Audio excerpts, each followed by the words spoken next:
दोस्तों, आपने डॉलर के मुकाबले कभी रुपये के कमजोर होने तो कभी मजबूत होने की खबरों के बारे में कई बार सुना होगा।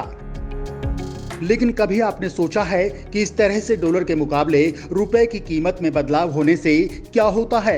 ये हमें कहाँ इफेक्ट करता है? जब एक डॉलर की कीमत 70 रुपए थी तब दूध 50 रुपए, आटे 25 रुपए किलो के हिसाब से मिलता था। लेकिन जब इसकी कीमत 75 रुपए थी तब भी इनकी कीमतों में कोई फर्क नहीं आया।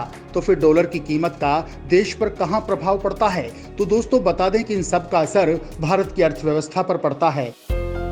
जब भी हम विदेशों से कोई सामान मंगवाते हैं तो डॉलर की कीमत सबसे ज्यादा इंपॉर्टेंट पॉइंट होता है। जब इसकी कीमत ज्यादा होती है तो हमें रुपए ज्यादा देने पड़ते हैं, और जब डॉलर की कीमत कम तो रुपए भी कम देने पड़ते हैं। और ये उतार चढ़ाव लगातार बना रहता है जो हमारी इकोनॉमी को बहुत इफेक्ट करता है। दोस्तों, जब भारत आजाद हुआ तब माना जाता है कि $1 बराबर 1 रुपया हुआ करता था। लेकिन आजादी के बाद भारत में कई योजना शुरू की गई थी जिनके लिए विदेशों से भारत को कर्ज लेना पड़ा था। भारत पर कर्ज का दबाव बढ़ता जा रहा था, जिसे कम करने के लिए भारत को रुपए की कीमत घटानी पड़ी थी। वहीं कई बार डिवैल्यूएशन और डेप्रिसिएशन के कारण भारत के रुपए की कीमत गिराई गई थी। तब से डॉलर के मुकाबले लगातार रुपए की कीमत गिरती जा रही है। आज भी वो लगातार जारी है। यहाँ आपको करेंसी के डिवैल्यूएशन और डेप्रिसिएशन के बारे में बता देते हैं। वैसे तो इन दोनों का मतलब होता है करेंसी की कीमत का गिरना, लेकिन फिर भी इनमें काफी अंतर है। करेंसी का डेप्रिसिएशन तब होता है जब फ्लोटिंग एक्सचेंज रेट पर करेंसी की कीमत घटती है।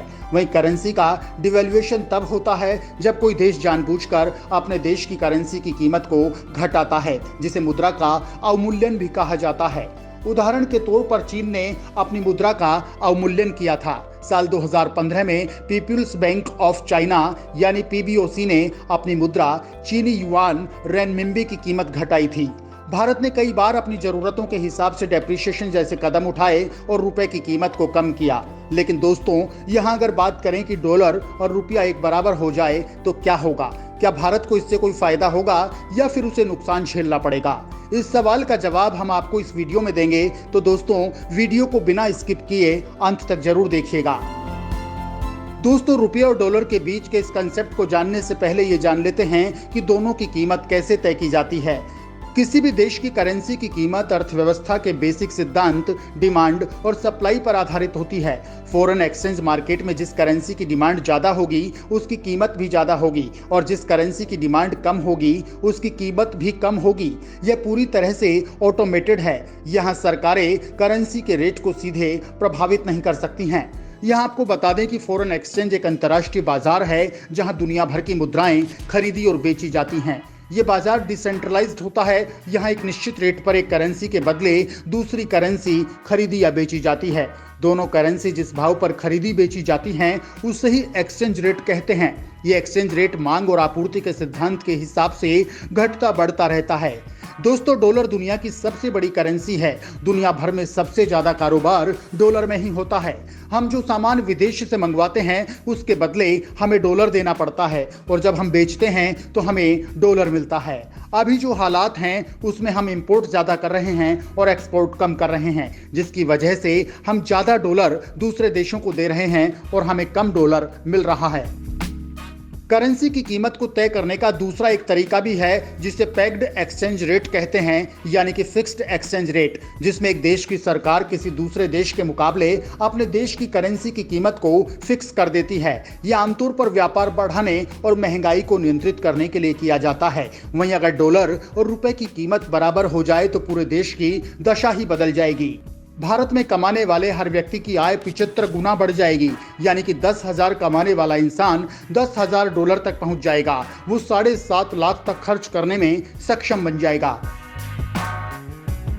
इस तरह से सभी लोग अमीर हो जाएंगे, देश की महंगाई खत्म हो जाएगी, सब कुछ सस्ता हो जाएगा। आज भारत में न जाने कितना सामान अमेरिका से इंपोर्ट होता है, जिसके लिए भारतीय सरकार को करोड़ों रुपए खर्च करने पड़ते हैं, और यह सब केवल रुपए के कमजोर होने के कारण होता है।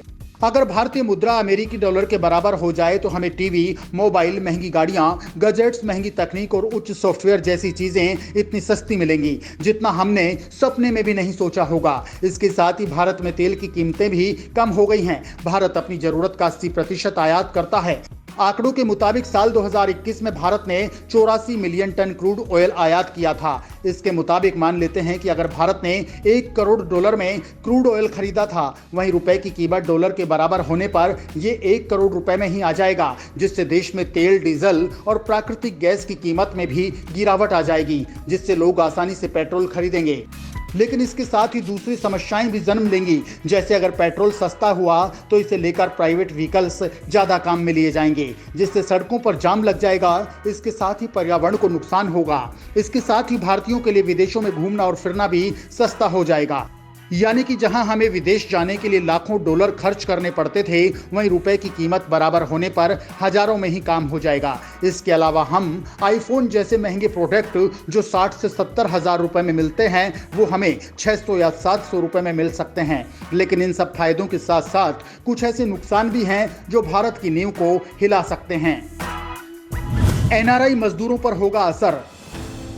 इस समय विदेशों में सबसे अधिक भारतीय मजदूर ही काम कर रहे हैं, जो कि अपनी कमाई का कुछ हिस्सा भारत में अपने रिश्तेदारों को भेजते हैं, जो कि उनके पास आते ही 60 गुना बढ़ जाता है। लेकिन अगर भारतीय मुद्रा उस करेंसी से ज्यादा हो गई तो भेजा हुआ पैसा बढ़ने के बजाय विभाजित हो जाएगा। विशेषज्ञों का यह भी मानना है कि यदि रुपया महंगा हो गया तो न केवल भारतीय मजदूर वापस आएंगे, बल्कि भारत खुद अमेरिकी मजदूरों को काम देगा।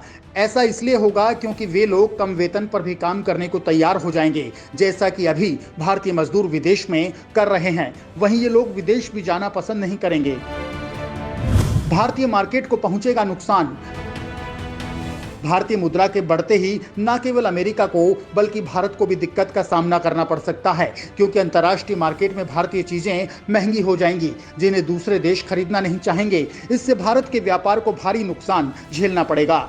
अगर डॉलर और रुपए की कीमत बराबर हो जाएगी तो देश में टूरिस्ट आना भी कम हो जाएंगे, क्योंकि पहले टूरिस्ट को इंडिया सस्ता लगता था, लेकिन फिर महंगा लगेगा। रुपए और डॉलर की कीमत बराबर होने से देश में फॉरेन इन्वेस्टमेंट होना बंद हो जाएगा, क्योंकि कई विदेशी इन्वेस्टर्स भारत में इन्वेस्ट करते हैं, क्योंकि यहाँ उन्हें कम लेबर कॉस्ट देनी पड़ती है। वहीं रुपए और डॉलर की कीमत एक होने पर भारत की लेबर की कॉस्ट ज़्यादा हो जाएगी, जिससे उन्हें नुकसान होगा और वे इन्वेस्टमेंट करना बंद कर देंगे। इसके साथ ही भारत की जीडी पर भी बुरा असर पड़ेगा। फॉरेन इन्वेस्टर ज्यादातर देश की आईटी कंपनी और सर्विस सेक्टर में इन्वेस्ट करते हैं, जिससे देश के 60% जीडीपी इसी सेक्टर से मिलती है और देश की 27% आबादी भी इन्हीं सेक्टर्स में काम करती है। ऐसे में जब फॉरेन कंपनी भारत में इन्वेस्ट करना बंद कर देंगी तो देश की जीडीपी घटती और बेरोजगारी बढ़ती जाएगी। ऐसे में जब देश में पैसे ही नहीं आएंगे तो जाहिर है देश में इकोनॉमिक स्लोडाउन होने लगेगी।